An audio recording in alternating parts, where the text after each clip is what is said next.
C SAT CSAT is just qualifying paper in UPSC prelims, जिसमें आपको बस 67.5 marks score करने होते हैं आउट ऑफ 200। बट क्या आपको पता है, बहुत सारे डिजर्विंग एस्पिरेंट जिनके जीएस में मार्क्स लाइक 110, 115 और इवन समटाइम 130 होते हैं, बट उनका सी सैट क्लियर नहीं हो पाता and they got stuck in between 55 to 65 marks. ऐसा क्यों होता है? क्या सीसैट का पेपर बहुत टफ है? तो इसके मेनली दो रीजन है।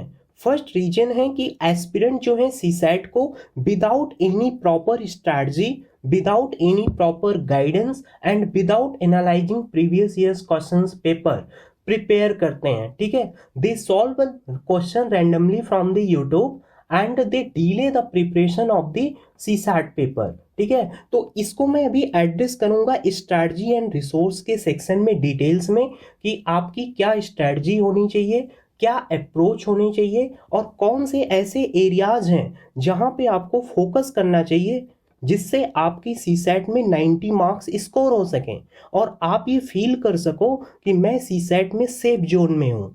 ठीक है, तो इस वीडियो में मैं सीसैट की complete strategy, topic wise PYQ और उन टॉपिक वाइज पीवाईक्यू में कौन से टॉपिक रिपीट हो रहे हैं, किस एरिया पे आपको ज़्यादा फोकस करना है जिससे आप मिनिमम टाइम में सीसैट में एटलीस्ट 90 मार्क्स तो स्कोर कर पाओ। ठीक है, एंड लास्ट मिनट रिवीजन के लिए आपको सीसैट के नोट्स कैसे बनाने हैं जिसको एग्जाम के 1 वीक पहले एंड इवन जो आपको जीएस एंड सीसैट के बीच में टाइम मिलता है उसके बीच में आप उसको रिवाइज कर पाओ।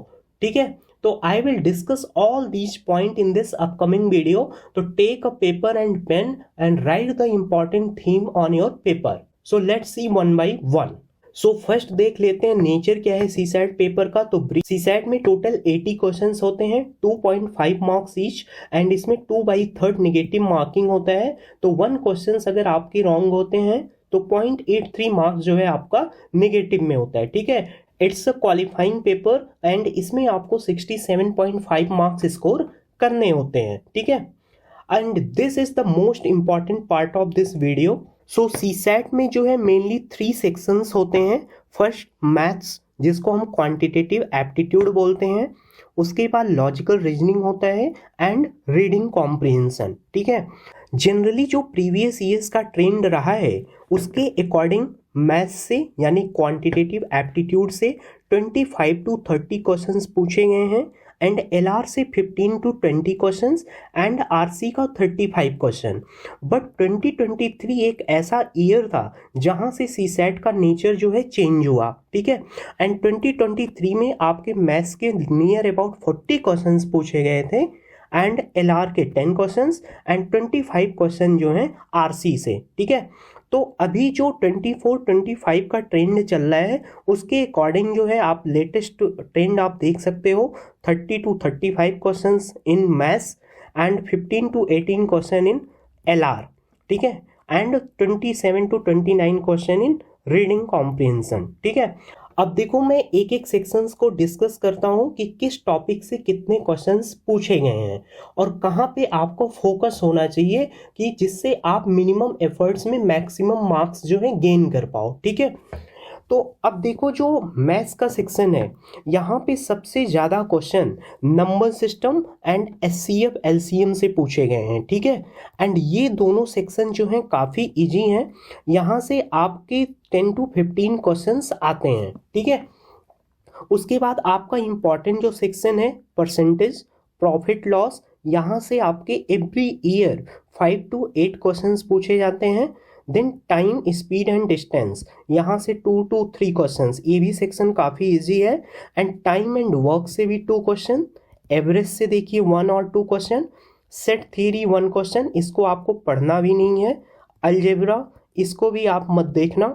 उसके बाद आप कहते हैं परमुटेशन, कॉम्बिनेशन, प्रोबेबिलिटी, तो इस पर भी आपको टाइम वेस्ट करने की नीड नहीं है। ठीक है, उसके बाद सिंपल इंटरेस्ट, कंपाउंड इंटरेस्ट, यहाँ से 1 क्वेश्चंस आते हैं अल्टरनेट ईयर, तो आप इसको भी लीव कर सकते हो। अदरवाइज इसमें एक ही फॉर्मूला है सिंपल इंटरेस्ट का, आप उसको पढ़ सकते हो, ठीक है।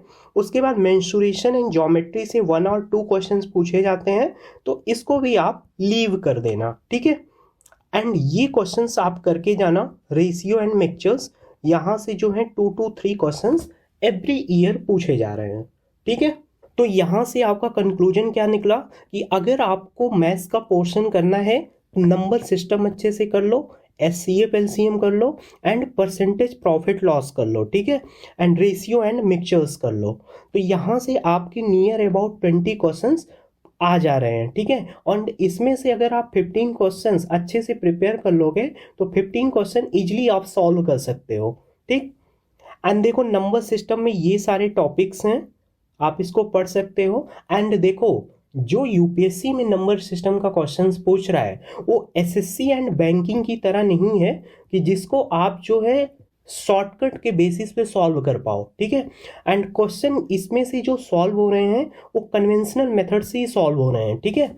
ऑल्दो मैं नंबर सिस्टम के सारे प्रीवियस ईयर्स के क्वेश्चन इसी चैनल पे कवर करूंगा in the upcoming time, okay.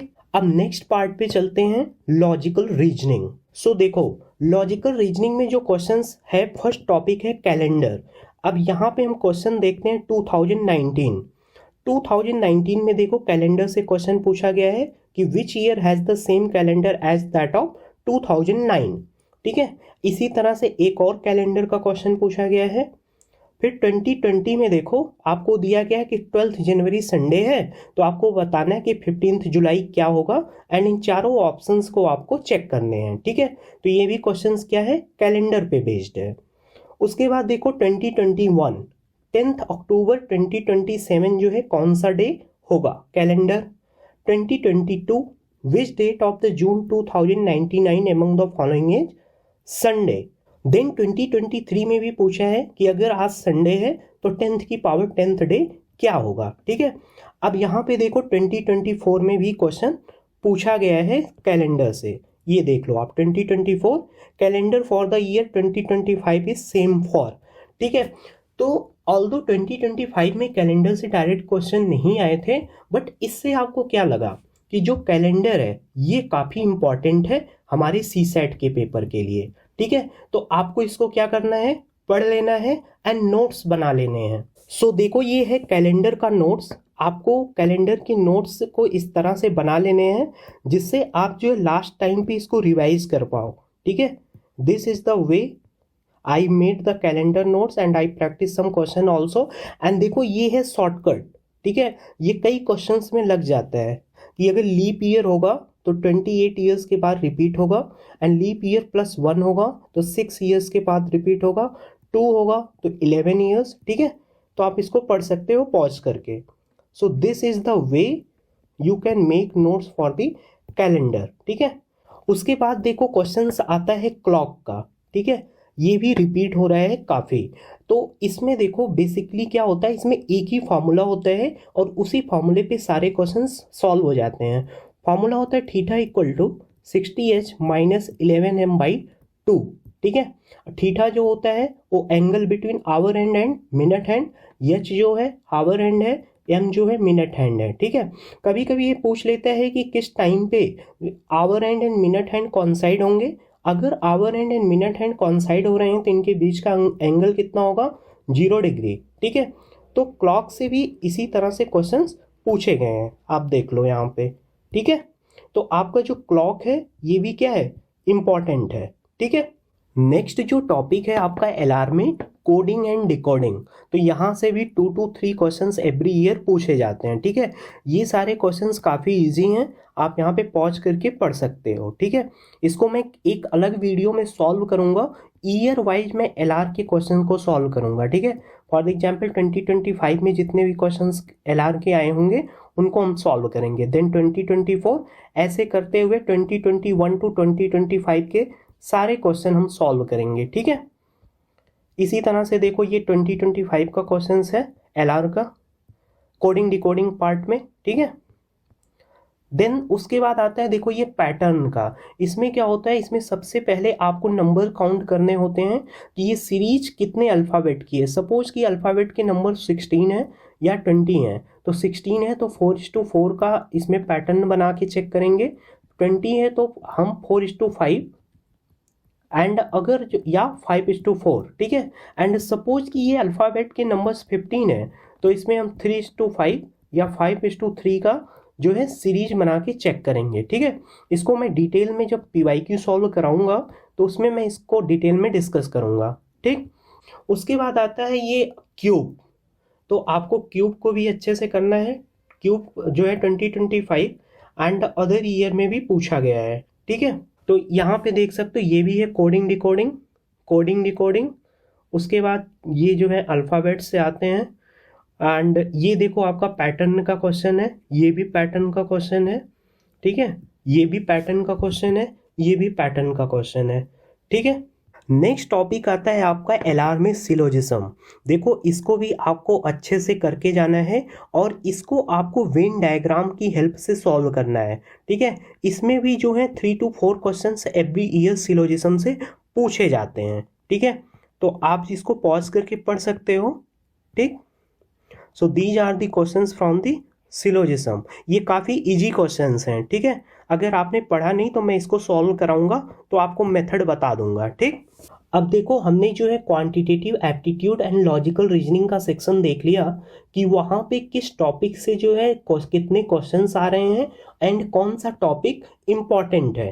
तो आपका जो एरिया ऑफ फोकस होना चाहिए वो क्या होना चाहिए, आपको नंबर सिस्टम अच्छे से करना है, एवरेज, प्रॉफिट लॉस, परसेंटेज अच्छे से करना है, उसके बाद कैलेंडर करना है, क्लॉक करना है, क्यूब एंड क्यूबॉइड करना है, सिलोजिज्म करना है, कोडिंग डिकोडिंग करना है, ठीक है। And even odd property. इससे देखो 3 to 4 क्वेश्चन सॉल्व हो जाते हैं।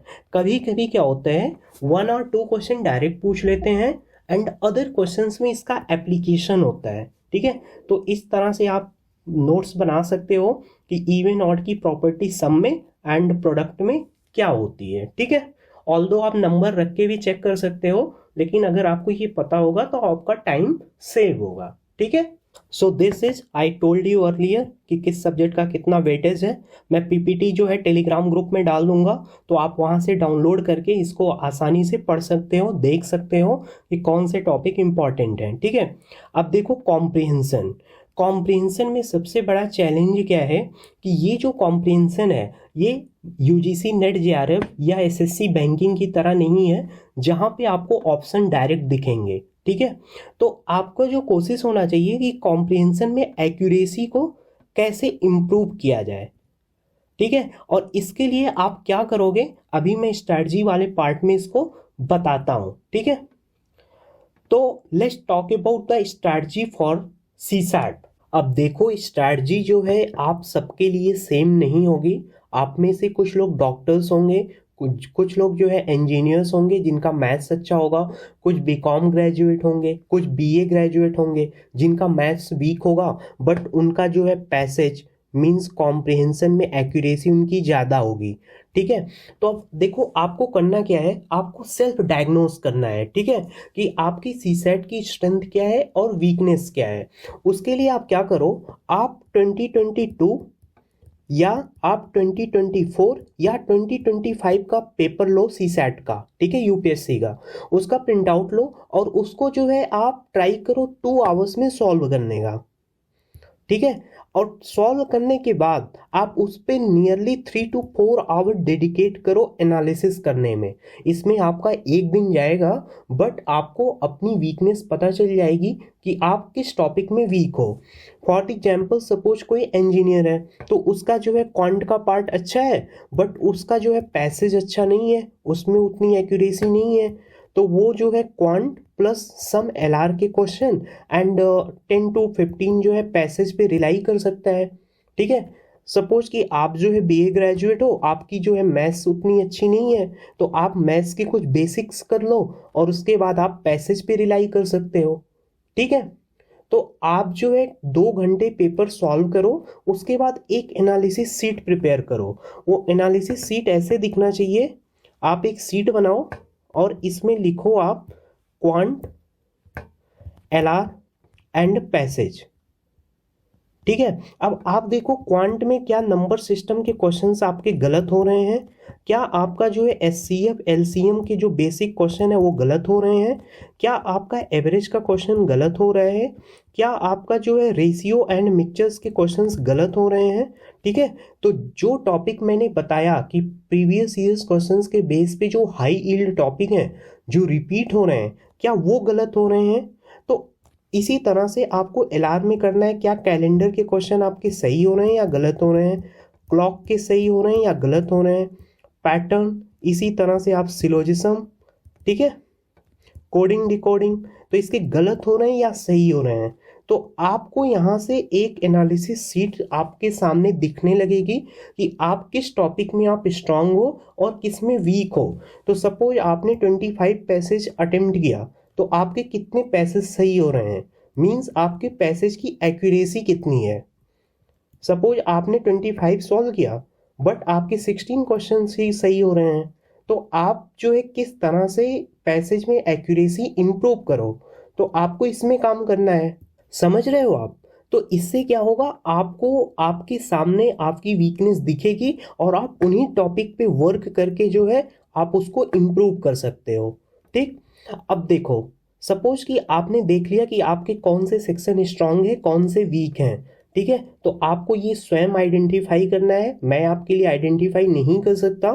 ठीक। उसके बाद आप क्या करो, आप पीवाईक्यूज लो। पीवाईक्यूज मैंने बता दिया कौन से टॉपिक रिपीट हो रहे हैं, फिर टॉपिक स्पेसिफिक आप वीडियो देख सकते हो यूट्यूब से। ठीक है। और अगर आप रैंडम वीडियो देखोगे तो आपका जो है सिलेबस भी नहीं कंप्लीट हो पाएगा, जो मोस्ट फ्रीक्वेंट टॉपिक्स हैं, फिर सीसैट का कट ऑफ क्लियर करने में प्रॉब्लम आएगी। ठीक है। अब देखो कुछ लोग क्या करते हैं, कहते हैं केवल पैसेज पे रिलाई करेंगे या केवल मैथ्स पे, तो आप जो है किसी एक सेक्शंस पे रिलाई नहीं कर सकते। कभी कभी क्या होता है कि जो कॉम्प्रिहेंशन है वो टफ पूछ लेते हैं, मैथ्स से जी पूछ लेते हैं। कभी क्या होता है जैसे 2023 इसमें क्या हुआ था कि जो मैथ्स के क्वेश्चन थे वो काफ़ी लेंदी थे बट कॉम्प्रिहेंशन जो है वो अच्छा था। ठीक है। तो don't rely on any one section, केवल एक सेक्शंस पे आप रिलाई मत करो, आपके एटलीस्ट 2 सेक्शंस अच्छे होने चाहिए। ठीक है। एंड देखो अभी आप अगर 21 फेब से स्टार्ट कर रहे हो तो आप जो है next 1 month 2 hours daily dedicate करो। 2 आवर्स और 1.5 hour depend on your schedule, आप उसमें डेडिकेट करो और जो मैंने टॉपिक बताया आप उस टॉपिक को कंप्लीट करो। ठीक है। एंड देखो कॉम्प्रिहेंशन में क्या है, कॉम्प्रिहेंशन के लिए मैं एक अलग डेडिकेटेड वीडियो बनाऊंगा कि मैं किस तरह से 60% एक्यूरेसी से 90% एक्यूरेसी पे गया। ठीक है। ऑल्दो जो मेरी यूजीसी नेट जेआरएफ में एक्यूरेसी 100% थी कॉम्प्रिहेंशन में, मेरे 15 में से 15 क्वेश्चन सही थे कॉम्प्रिहेंशन के, 5 इन पेपर 1 एंड 10 इन पेपर 2। ठीक है। लेकिन यूपीएससी में जो है कॉम्प्रिहेंशन के आंसर में बहुत सारी अनसर्टेनिटी होती है और यहाँ पे थोड़ा यूपीएससी का इंटरप्रिटेशन भी डिफरेंट होता है। ठीक है। तो मैं आपसे प्रॉमिस करता हूँ कि अगर आपकी एक्यूरेसी कम है तो मैं इसके लिए एक वीडियो बना दूंगा जहाँ से आप 60 to 90% पे जा सकते हो। ठीक है। So this is the strategy and this is the resources. For resources you can watch topic wise specific video and make your own notes. ठीक है। अभी मैं बाद में नोट्स भी और दिखाऊंगा डिटेल में, मैंने एलआर के नोट्स अच्छे बना रखे हैं। ठीक है। तो आप उसको देख के अपने नोट्स भी बना सकते हो। ठीक है। अब देखो मिस्टेक्स क्या है जो कि आपको अवॉइड करना है सीसेट के प्रिपरेशन में। पहली बात कि आप ये मत सोचो कि अभी जो है प्रीलिम्स में टाइम है और प्रीलिम्स के 1 मंथ पहले मैं जो है सीसेट के कुछ वीडियोस देख लूँगा और उससे हो जाएगा। ठीक है। तो उससे नहीं होगा। ठीक। एंड देखो अभी जो है फाउंडेशन कोर्स ज्वाइन करने का कोई फ़ायदा नहीं है, आप कोर्स तो कंप्लीट कर लोगे बट आपकी प्रैक्टिस नहीं होगी टॉपिक स्पेसिफिक, तो आपके क्वेश्चन जो है बहुत सारे गलत होंगे। ठीक है। तो इससे अच्छा है कि आप पीवाईक्यूज को देखो, मैंने जो टॉपिक बताए हैं, और उससे टॉपिक स्पेसिफिक वीडियो देखो एंड उसका एक नोट्स भी बनाओ। ठीक है। अभी मैं दिखा रहा हूँ कि मैंने अपने नोट्स किस तरह से बनाए थे। सो ये देखो, ये है लॉजिकल रीजनिंग का नोट्स जिसमें मैंने जो डिफरेंट टॉपिक्स हैं जहाँ से फ्रीक्वेंट क्वेश्चंस आ रहे हैं क्यूब एंड डाइस पे मैंने नोट्स बना लिए थे। ठीक है। अब देखो इसमें कुछ फॉर्मूले होते हैं कि जो है कॉर्नर के क्यूब कितने होंगे, एज के क्यूब कितने होंगे जो 2 साइड से प्रिंटेड होंगे, वन साइड के प्रिंटेड क्या होंगे, जीरो साइड के प्रिंटेड क्या होंगे, ठीक है। So these are the formulas. तो आप जब वीडियो देखो तो आप पैसिवली मत देखो, उसको एक्टिव वे में आप उसके फॉर्मूले को नोट करो एंड उस पर क्वेश्चंस भी प्रैक्टिस करो, ठीक है। तो इस तरह से आप नोट्स प्रिपेयर कर सकते हो, ठीक। उसके बाद देखो ये आता है क्वेश्चन आपका कैलेंडर का। तो मैंने कैलेंडर को आपको बता दिया कि आप इसके भी नोट्स प्रिपेयर करके रखो, और जो ये शॉर्टकट्स हैं थोड़े से याद किए रहो। इससे अगर 2-3 क्वेश्चन में लग गया ना तो आपको जो है टाइम सेव होगा उससे, ठीक है। So these are the calendar notes. उसके बाद देखो ये है क्लॉक का नोट्स। तो ये यहाँ से क्वेश्चन तो बहुत ही बेसिक आते हैं और इसमें एक ही फॉर्मूला है जहाँ से क्वेश्चन सॉल्व हो जाता है, ठीक है। उसके बाद हम देखते हैं, अब देखो ये कुछ फार्मूला है आपको, ऑल्दो आपको परमुटेशन कॉम्बिनेशन पढ़ना नहीं है, लेकिन ये कुछ फार्मूले हैं जो आपके किसी भी क्वेश्चंस में लग सकते हैं। जैसे total arrangement at circular track n-1 factorial, ठीक है। अब देखो अगर किसी भी फ्रेंड को पार्टी में इनवाइट करना है तो नंबर ऑफ वेज जिससे आप इनवाइट कर सकते हो 2n-1, ठीक है। अगर कहीं पे n पॉइंट दिए गए हैं तो टोटल कितने लाइन आप ड्रॉ कर सकते हो, nc2। टोटल कितने ट्रायंगल ड्रॉ कर सकते हो, nc3, ठीक है। अगर r पॉइंट स्ट्रेट लाइन में है तो नंबर ऑफ ट्रायंगल क्या होगा, nc3 - rc3। तो ये सारे फॉर्मूले हैं, तो इस फॉर्मूले को आप लिख सकते हो और ये आपके कई क्वेश्चंस में फॉर्मूले अप्लाई हो जाएंगे, ठीक है। उसके बाद देखो ये है properties of odd and even number, तो आप इसको भी लिख सकते हो। यहाँ से तो 2 to 3 क्वेश्चंस में ये फॉर्मूला डायरेक्टली और इनडायरेक्टली आपका अप्लाई होगा, ठीक है। So this is the ways I prepare the CSAT and I cleared CSAT 3 times, ठीक है। सो अब आपको करना क्या है, आप एक CSAT के प्रीवियस ईयर्स क्वेश्चंस का प्रिंट आउट लो 2024 और 2025 का, और उसको 2 आवर्स में सॉल्व करो, ठीक है। और आपके जो भी क्वेश्चंस गलत होते हैं आप उसको देखो कौन से टॉपिक में क्वेश्चंस गलत हो रहे हैं, and on the basis of your weakness आप उन टॉपिक को प्रिपेयर करो। बट आप अपने माइंड में ये चीज़ें ध्यान रखना कि आपके बहुत सारे क्वेश्चंस यहीं से पूछे जा रहे हैं, ठीक है। तो prepare this topics wisely and you will clear the CSAT cut off easily, ठीक है। एंड अगर आपको कोई भी प्रॉब्लम आ रही है CSAT में, आपको कुछ पूछना है, तो आप टेलीग्राम ग्रुप ज्वाइन कर सकते हो, ठीक है। और वहाँ पे मैं आपके क्वेश्चंस को सॉल्व करने की पूरी कोशिश करूँगा, ठीक है। So still if you have any other questions related to CSAT और related to any other subject, you can ask in the comment sections also, I will reply. Okay, thank you so much and all the best. Thank you.